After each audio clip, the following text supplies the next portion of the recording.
You selfish old woman. You've ruined everything. My daughter-in-law Ashley's voice echoed through the crystal ballroom at the Four Seasons in downtown Chicago. 300 wedding guests fell silent, champagne glasses frozen midair, as her hand came flying toward my face. The slap rang out like a gunshot. My cheek burned, my vision blurred for a moment, but what hurt more was the hatred in her eyes. Eyes that just an hour ago had been smiling sweetly as she said her vows to my son Brandon. Now those same eyes were filled with pure venom as she stood there in her $15,000 Vera Wang wedding dress, pointing her perfectly manicured finger at me. You're a bitter, lonely woman who can't stand to see your son happy. Well, guess what, Margaret? Your time is up. Brandon and I are moving into your house next week, and there's nothing you can do about it. Now give me those keys. The entire ballroom was staring. My sister Linda gasped from her table. Brandon's father, my ex-husband Robert, stood up in shock. But Brandon, my sweet 32-year-old son, just stood there frozen, his face pale, not saying a single word. Not defending me. Not stopping his new bride from publicly humiliating the woman who had sacrificed everything for him. And in that moment, as I touched my stinging cheek and looked at the crowd of horrified faces, something inside me went ice cold. Because Ashley had no idea, absolutely no idea, what she had just done. Let me back up and tell you how we got here, because this story doesn't start at the wedding. It starts 3 years ago when Brandon first brought Ashley home for Thanksgiving dinner. I remember opening the door of my modest 3-bedroom house in Oak Park, a nice Chicago suburb, nothing fancy but comfortable, and seeing this stunning 28-year-old blonde woman standing next to my son. She was gorgeous. Designer clothes, expensive handbag, perfect makeup. Mom, this is Ashley Richardson. Ashley, this is my mom, Margaret. Brandon's eyes were shining with that look. The look of a man completely smitten. Mrs. Peterson, it's so wonderful to finally meet you. Ashley gushed, giving me a hug that smelled like Chanel No. 5. Brandon has told me so much about you. And oh my God, your house is so cozy. Even then I caught it. That tiny pause before cozy. That subtle once-over she gave my living room with its 10-year-old couch and Walmart curtains. But I pushed the feeling aside. Maybe I was being paranoid. Maybe she was just nervous. Over the next few months I got to know Ashley. Or rather, I got to know the version of Ashley she wanted me to see. She worked as a social media influencer, which as far as I could tell meant taking photos of herself at expensive restaurants.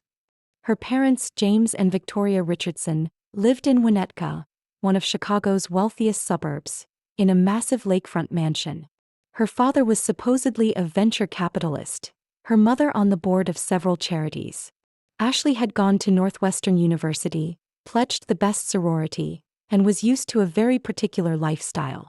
Brandon, on the other hand, was a high school teacher. He taught history at Lincoln Park High School, made $52,000 a year, and loved every minute of it. He'd always wanted to be a teacher, ever since he was a kid. I was so proud of him. But I could see the difference, the gap between his world and Ashley's. And it worried me. What Ashley didn't know, what I never told anyone, was my real financial situation. See, everyone thought I was just Margaret Peterson, divorced administrative assistant at Northwestern Memorial Hospital, living paycheck to paycheck in my little Oak Park house. And for years that had been true. After Robert left me when Brandon was 15, ran off with his 25-year-old dental hygienist, classic midlife crisis, I raised Brandon alone. Worked double shifts, took night courses, climbed my way up from receptionist to hospital administrator. But then 5 years ago something changed. My father, Brandon's grandfather, passed away and left me his entire estate. Dad had been a shrewd investor, quietly building wealth through real estate and stock portfolios. When the will was read, I nearly fainted. $4.2 million. Plus a paid-off condo in Lincoln Park worth another $800,000. I was suddenly quietly wealthy.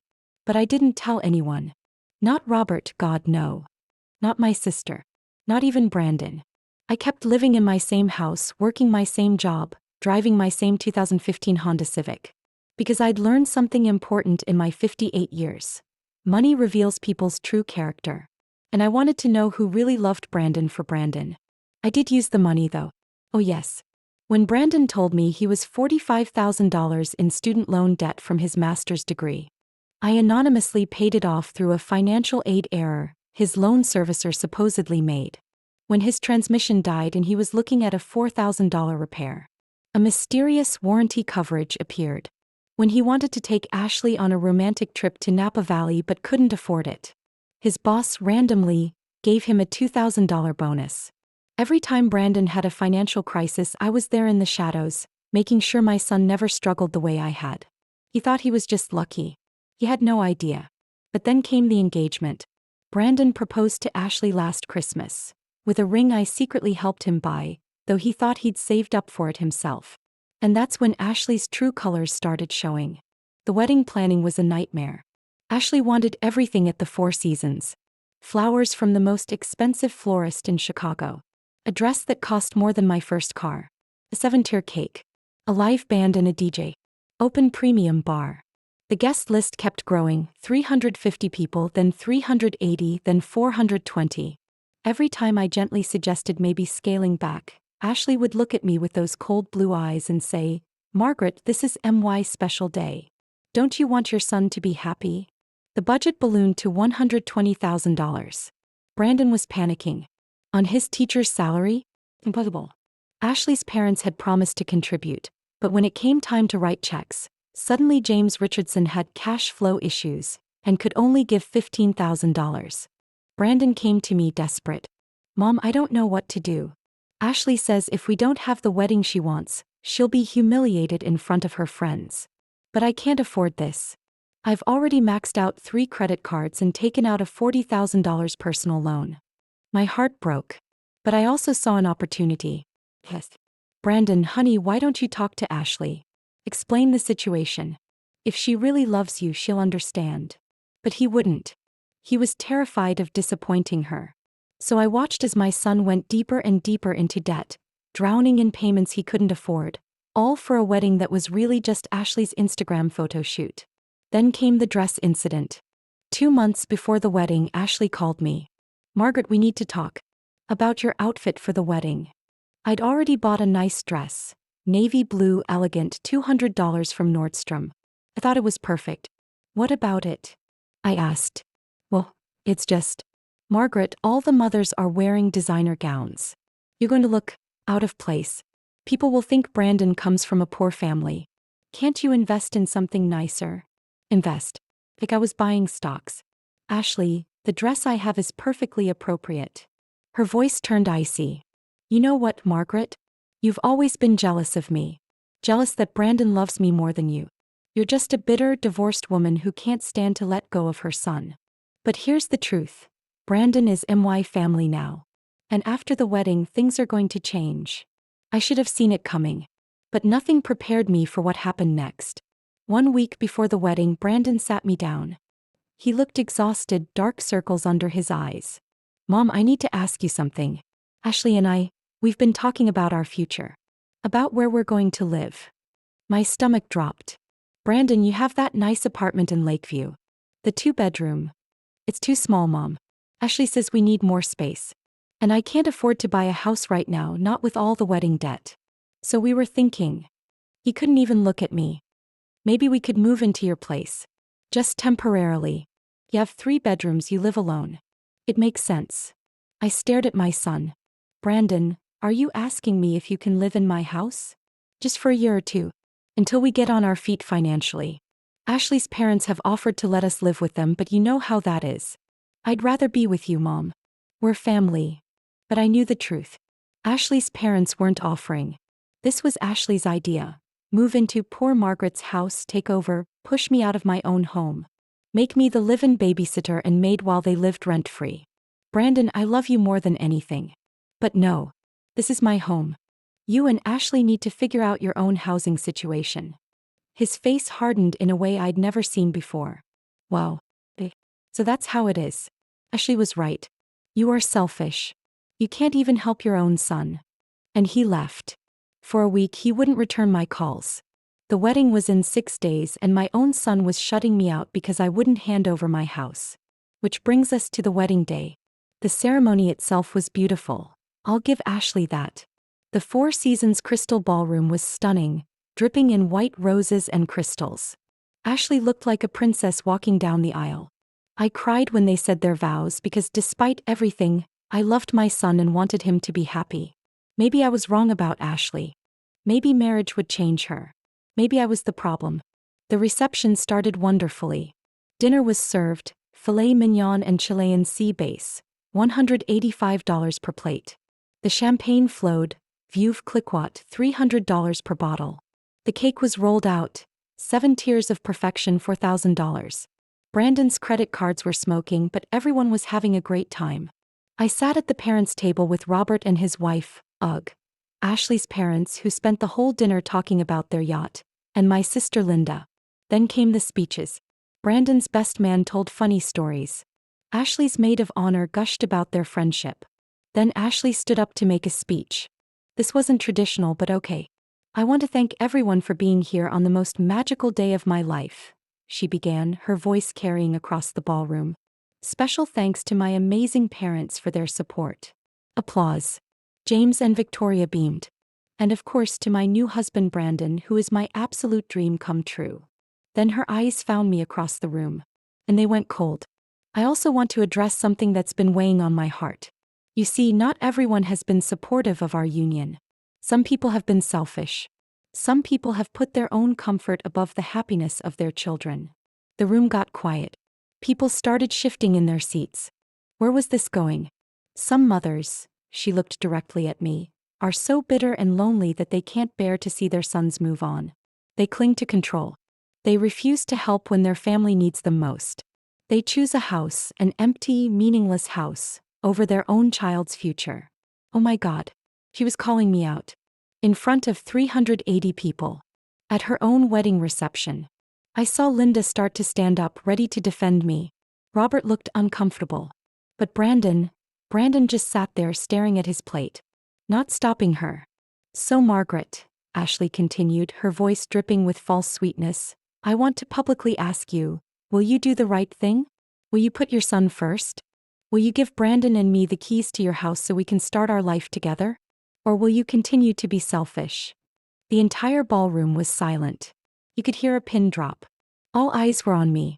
I stood up slowly, my legs shaking. Ashley, this is neither the time nor the place. Answer the question, she shrieked, suddenly dropping the sweet act. Are you going to help your son or not? Ashley, please, Brandon finally spoke, but weakly. She ignored him and started walking toward me, her heels clicking on the marble floor. When she reached my table, she leaned in close. You're a bitter, jealous, pathetic old woman. You've never liked me because you know I'm better than you. Better family, better education, better everything. And now Brandon is mine. So here's what's going to happen. You're going to hand over those keys, move into a nursing home or something and let the adults take over. Because frankly, Margaret, nobody wants you around anymore. That's when I laughed. I couldn't help it. It just bubbled up, this absurd, exhausted laugh. And that's what set her off. You think this is funny? She screamed. And then, slap. Her palm connected with my cheek so hard my head snapped to the side. The room erupted. People gasped, stood up, started shouting. Linda ran over. But I just stood there, touching my burning cheek, looking at this woman in her $15,000 dress who had just assaulted me in front of hundreds of witnesses. Give me the keys, Ashley hissed. And that's when something inside me snapped. Not into anger. Into perfect, crystal clarity. I reached into my purse, pulled out my phone and made a call. Hi Jennifer. It's Margaret Peterson. Yes, I'm sorry to bother you on a Saturday evening. I need you to do something for me first thing Monday morning. Ashley watched me confused. I need you to stop all automatic payments from my accounts. It's all of them. Every single recurring payment. And I need you to cancel that transfer we had scheduled. The $50,000 one. Yes, cancel it. Thank you. I hung up. Ashley was staring at me. What are you talking about? What payments? I smiled. A cold, tired smile. Brandon, honey, could you come here please? My son finally stood up and walked over looking terrified. Brandon, do you remember 2 years ago when your student loans mysteriously got paid off? The $45,000. His face went pale. Or last year when your car got fixed and you thought warranty covered it. Or that bonus from work that paid for your Napa trip. Or the down payment for Ashley's engagement ring that you thought you'd saved for. Mom, what are you? It was me, Brandon. All of it.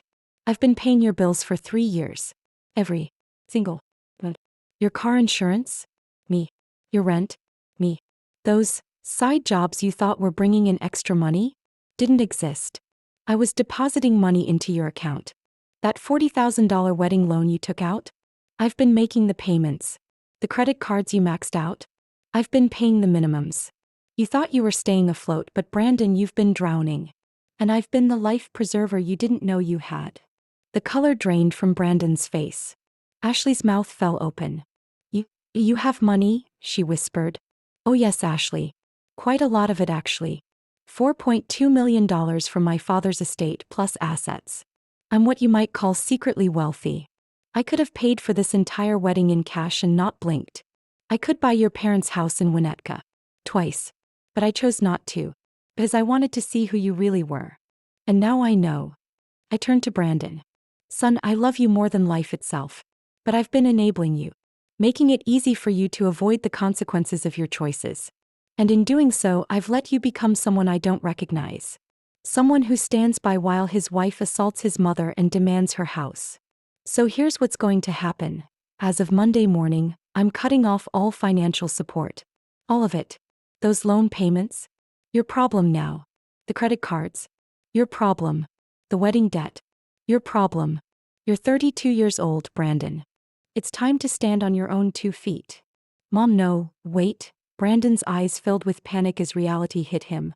But I can't afford. The payments alone are $3,000 a month. Then you'll need to figure it out. Get a second job. Sell the car. Move to a cheaper apartment. That's what adults do, Brandon. They face their responsibilities. I looked at Ashley, who was standing there in shock. Her earlier confidence completely evaporated. And Ashley, let me be very clear. You will never set foot in my house. You will never get a single dollar from me. You wanted to marry Brandon for Brandon? Congratulations. You got him. The $52,000 a year high school teacher with $90,000 in debt and no financial support. I hope your Instagram photos were worth it. The ballroom was in chaos now. People were whispering, recording on their phones, gathering around us. Ashley's father, James, stood up. Now wait just a minute. You can't just abandon your son. Watch me, I said calmly. And James, before you get too righteous, I know your venture capital firm went bankrupt 2 years ago. I know you're mortgaged to the hilt on that Winnetka house. I know Victoria's charity work is really just desperately networking to find your next investor. So please, spare me the lecture on family responsibility. His face went purple, but he sat back down. I turned to my sister. Linda, I'm leaving. Are you coming? Hell yes I am, Linda said, grabbing her purse. As we walked toward the exit, I heard Ashley's voice behind me, no longer confident, now desperate. Wait, Margaret, Mrs. Peterson, please, we can talk about this. But I didn't turn around. Linda and I walked out of the Four Seasons, got into my old Honda Civic, which I drove specifically to maintain appearances, and drove away from the most expensive wedding I'd never actually paid for. The next week was a tsunami of phone calls, texts, emails. Brandon begging. Ashley crying. Robert yelling at me for abandoning my responsibilities. But I held firm. And I watched from a distance as reality crashed down on them. The first loan payment came due. They couldn't pay it.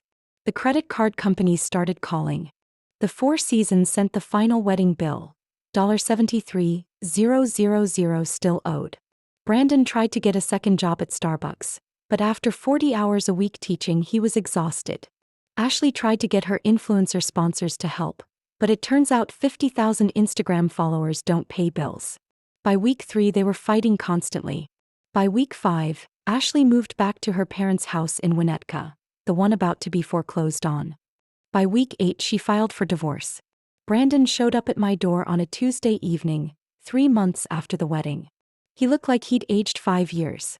Mom, can we talk? I let him in. We sat in my living room, the one Ashley had called cozy with such contempt.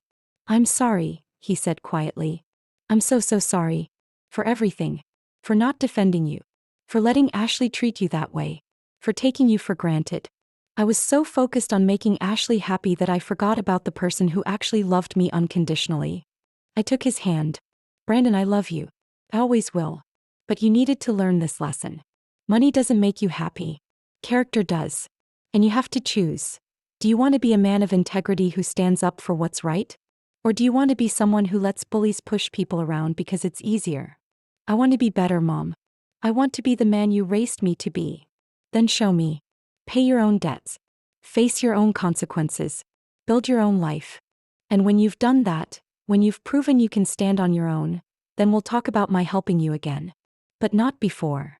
He nodded, tears streaming down his face. I understand. It's been a year now. Brandon is still teaching, still struggling financially, but he's doing it. He got a second job tutoring. He moved to a tiny studio apartment in Pilsen. He's making payments on his debt, slowly but surely. And you know what? He's happier. More grounded. More himself. We have coffee every Sunday morning and he tells me about his students, his life, his dreams. Dreams that have nothing to do with impressing anyone or living up to some fake standard. As for me, I still live in my modest Oak Park house. I still drive my Honda Civic. I still work at the hospital, though I don't really need to anymore. Because I learned something too. Real wealth isn't about what you have. It's about who you are when nobody's watching. It's about character, integrity, and love that doesn't come with conditions.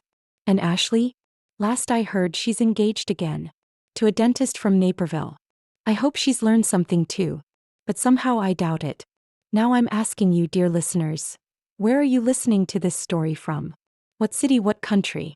Comment below and share. New York? Miami? Seattle? London? Tokyo? Let me know. Have you ever had to teach someone a hard lesson by pulling back your support? Have you ever been taken for granted by family? Share your stories in the comments. And if you love these real-life stories about justice, karma, and standing up for yourself, please subscribe to this channel and hit that notification bell. Support this channel with super thanks so I can keep bringing you these powerful stories. Because these aren't just my stories, they might be your stories too. Every day people are used and manipulated by those they love. But sometimes, the most loving thing you can do is let someone face the consequences of their choices. Remember, true family is built on respect, not entitlement. And sometimes the kindest thing a parent can do is step back and let their child grow up, no matter how painful it is. In my next video, I'll tell you about a grandfather who wrote his entitled grandchildren out of his will, and what happened when they found out. Don't miss it. Subscribe now. See you in the next story. And remember, never let anyone slap you, literally or figuratively, and get away with it. Know your worth. Stand your ground. And never be afraid to walk away from people who don't deserve you.